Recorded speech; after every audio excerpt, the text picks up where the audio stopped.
नमस्कार, NMF news पर आप सभी का बहुत स्वागत। मैं हूं आपके साथ अभिषेक पुंडी। 2025 चुनावी साल है। शुरुआत में दिल्ली में चुनाव हुए, आखिर में बिहार में चुनाव होंगे और उसके बाद ये चुनाव यात्रा पहुंचेगी बंगाल में। ममता दीदी के बयान जिस तरीके से फिलहाल आ रहे हैं, लग रहा है कि वो थोड़ा डर में है, थोड़ा खौफ में है, क्योंकि महाकुंभ को मृत्यु कुंभ कह दिया गया, उसके बाद सफाई भी दी और अब बीजेपी पर एक और आरोप मढ़ दिया है उन्होंने। उनका कहना है कि बंगाल में भी जिस तरीके से आरोप विपक्ष का है कि दिल्ली में वोटर टर्नआउट बढ़ाया गया, जाली वोटर जोड़े गए, महाराष्ट्र में 40 लाख जाली वोटर जोड़े गए, उसी तरीके से बंगाल में भी वोटर जोड़ने की कोशिश की जा रही है। हरियाणा, पंजाब और बिहार से ये वोटर लाए जा रहे हैं। क्या कुछ पूरी कहानी है, क्या कुछ पूरा परिप्रेक्ष्य ममता दीदी का है और ममता दीदी कहना क्या चाहती हैं चुनाव से ठीक 1 साल पहले उन्होंने जो बात कही है, उसी को समझेंगे। समझाने के लिए मेरे साथ मौजूद है हमारे वरिष्ठ सहयोगी पंकज प्रसून। सर, बहुत बहुत स्वागत।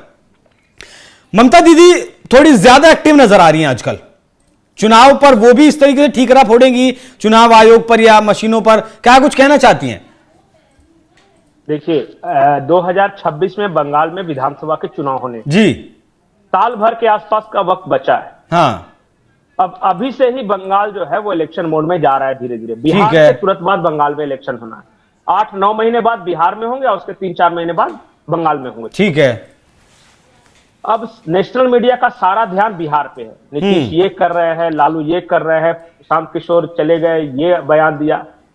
अब एक बड़ा बयान या यूं कहें कि अटेंशन बंगाल की ओर गया है नेशनल मीडिया का, जब बंगाल की मुख्यमंत्री ममता बनर्जी ने एक बड़ा आरोप लगाया और उन्होंने बड़ा स्पेसिफिक आरोप लगाया। ऐसा वेग नहीं कि वोटर लिस्ट में नाम जोड़ दे रहे हैं, इसको हटा दे, ये सब नहीं कहा। उन्होंने सीधे सीधे नाम लेते हुए कहा कि एक कंपनी है जिसका नाम है association of billion minds, ABM।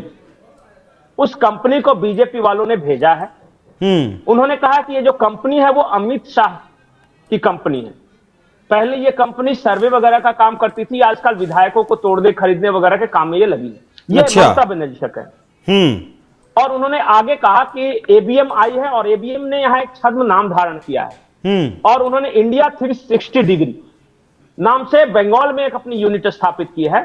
और वो क्या कर रहा है, चुनाव आयोग में जो वोटर लिस्ट है ना, उसकी सूची में हेरफेर कर रहा है। वो जो कंपनी इंडिया 360 डिग्री है, वो कैसे कर रहे हैं? ममता बनर्जी ने बताया कि क्या कर रहे हैं वो, कि गुजरात के, पंजाब के, हरियाणा के, बिहार के, मध्य प्रदेश के, इन सब लोगों के नाम वोटर लिस्ट में जोड़ रहे हैं। जब आप EPIC यानी इलेक्टोरल फोटो आइडेंटिटी कार्ड से मिला कीजिएगा तो पता चलेगा जो नंबर आता है उसमें नाम, फोटो है बंगाली का या नाम है बंगाली का, लेकिन फोटो आ गया कोई गुजराती का, कोई महाराष्ट्रियन का। और उनका यह कहना है कि बड़े पैमाने पर यह काम शुरू कर दिया गया है और एक टारगेट दिया गया है कि 40-50 लाख वोट को इधर उधर कर दो, हेरफेर करना पूरे। हाँ, और उसमें जैसे कि बहुत सारे राज्य हैं ना, अब जैसे हरियाणा कोई आदमी है, कोई बिहार का आदमी है, कोई मध्य प्रदेश का आदमी है, कोई गुजरात का आदमी है, कोई यूपी का आदमी है, तो लोगों को लगेगा कि रहता होगा बंगाल में। नाम है मंडल, चेहरा है उत्तर प्रदेश वाला। ये इसके कुछ सबूत भी है ममता दीदी के पास या बस आरोप लगा दिया? अब यही बात है कि वो सबूत अगर पेश करती हैं तो अच्छी बात है, या कहीं सिर्फ स्क्रिप्टेड ये चीज है। नहीं, EVM हैक करने की बात तो कांग्रेस पार्टी भी बहुत बार कह चुकी है ना, लेकिन आज तक नहीं करके दिखाई गई। महाराष्ट्र में भी 40 लाख वोटर बढ़ाने का आरोप लगाया गया, लेकिन साबित तो कोई नहीं कर पाया।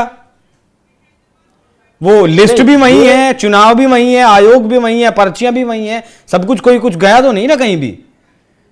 नहीं, इनका कहना है कि इस बार EVM में नहीं, वोटर लिस्ट में छेड़छाड़ हो रही है। और उन्होंने साफ साफ कहा कि महाराष्ट्र और हरियाणा में, महाराष्ट्र, हरियाणा और दिल्ली, इन तीनों राज्यों में ऐसा ही कुछ करके बीजेपी चुनाव जीती है। मतलब जहां क्लोज कॉन्टेस्ट हो, 2-4% के वोटों का अंतर हो, वहां अगर 40-50 लाख वोट आप इधर उधर कर दीजिएगा तो फिर गड़बड़ हो जाती है। सर, होगी कैसे? देखिए, आरोप एक छोटे से उदाहरण से समझाइए। एक छोटे से उदाहरण से समझाइए। एक विधानसभा सीट है, एक कॉन्स्टिट्यूएंसी है, उसकी वोटर लिस्ट है, वो किसी कैंडिडेट के पास आई, वो उस लिस्ट को गांव के हिसाब से बांटेगा। गांव का जो उसका कार्यकर्ता होगा वो उसे वार्ड के हिसाब से बांटेगा। फिर वो उसमें देखेगा कि हाँ भाई, अभिषेक पुंडी नाम है, इसका ये फोटो है। सब पहचानते हैं अपने लोगों को, अपने वार्ड के लोगों को। कैसे होगा? अगर किसी के वार्ड में कोई अनजान चेहरा दिखाई देगा, नाम दिखाई देगा, उसका भी पता चलेगा। नहीं, जैसे कि आपका वोटर आईडी नंबर है और नाम है, से मिल गया, हाँ। फोटो गड़बड़ है, बोल रहे हैं कि भाई कुछ गड़बड़ हो गया, पता नहीं क्या ममता बनर्जी ने क्या कहा, थोड़ा और देखना होगा। लेकिन उनका ये आरोप है कि छेड़छाड़ से या फिर कैंसिल हो जाएगा वोट। ज्यादा ज्यादा ये हो जाएगा कि गड़बड़ थी, आपका नाम और ये चेहरा मिल नहीं रहा है, जाइए आपको नहीं देने देंगे। और फोटो से मिलाते थोड़ी ना है पर्ची, नाम नंबर आपका या आधार का पहचान पत्र खत्म। अब ये आरोप है, मैं ये नहीं जस्टिफाई नहीं कर रहा, जड़ें हिलती हुई तो नहीं दिख रही ममता दीदी को अपनी। नहीं, उसका कारण है अपने, अब आए आप सही सवाल पे। ये आरोप है, वो क्यों आरोप है मैं बताता हूं। ममता बनर्जी की पार्टी में सीधे सीधे एक तरह से गृह युद्ध छिड़ गया है, और गृह युद्ध छिड़ा है। एक तरफ अभिषेक बनर्जी हैं, उनके भतीजे, और दूसरे तरफ वे नेता हैं जो कि ममता बनर्जी के साथ जिन्होंने तृणमूल कांग्रेस की स्थापना की। आपको याद होगा कि आरजे मेडिकल कॉलेज का जो रेप कांड हुआ था जी, उसमें अभिषेक बनर्जी बिल्कुल खामोश थे, कुछ नहीं बोल रहे थे। ऐसा लगता था मानो वो चाहते थे कि ये कार्यक्रम जो है आउट ऑफ प्रोपोर्शन ब्लो हो और मीडिया में खूब कवरेज मिले।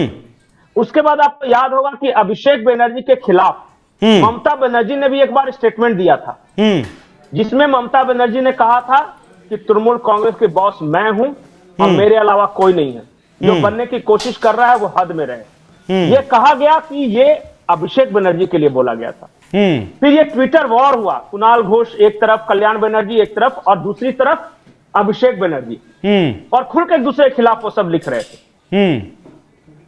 और यहां तक कि अभिषेक बनर्जी के निकटतम लोगों को सैक भी कर दिया गया था पार्टी के पदों से। पंकज जी, आखिरी सवाल, बहुत वक्त थोड़ा सा कमी है, वक्त की थोड़ी सी कमी है। ये जो भतीजे और बुआ की जो लड़ाई है, ये आने वाले दिनों में आपको और ज्यादा मुखर होती हुई दिखाई देगी या ये खाई पड़ती हुई दिखाई देगी? नहीं, इससे पार्टी को बहुत नुकसान होने वाला है। कैसा? यहां जो है बीजेपी, देखिए क्या होगा कि जब दो फैक्शन होंगे, हाँ, तो टिकट के लिए खींचतान होगी, रिसोर्सेज के लिए खींचतान होगी, एक आदमी दूसरे ग्रुप को हराने की कोशिश करता है। जैसे अभिषेक बनर्जी निश्चित तौर पर इस बार कल्याण बनर्जी और कुणाल घोष को हराने की कोशिश करेंगे। ठीक है।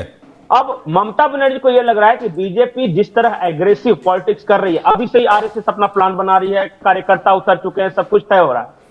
अगर 1-2% दोनों में अंतर रहता है और अपने घरेलू उठापटक के कारण अगर टीएमसी हारती है तो फिर गड़बड़ हो जाएगी। ठीक है, और इसलिए अभी से ही वो ठीकरा फोड़ रही हैं चुनाव आयोग के ऊपर या किसी कंपनी के ऊपर, वोटर के ऊपर। पंकज जी, माफी चाहूंगा, वक्त की थोड़ी सी कमी है।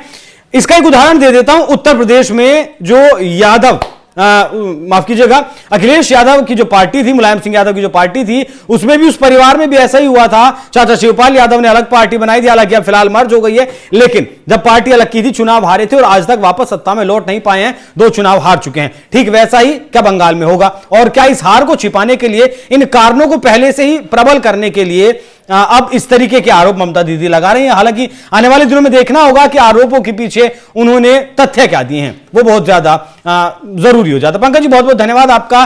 दर्शकों, चर्चा कैसी लगी कमेंट कर जरूर बताइएगा। नमस्कार।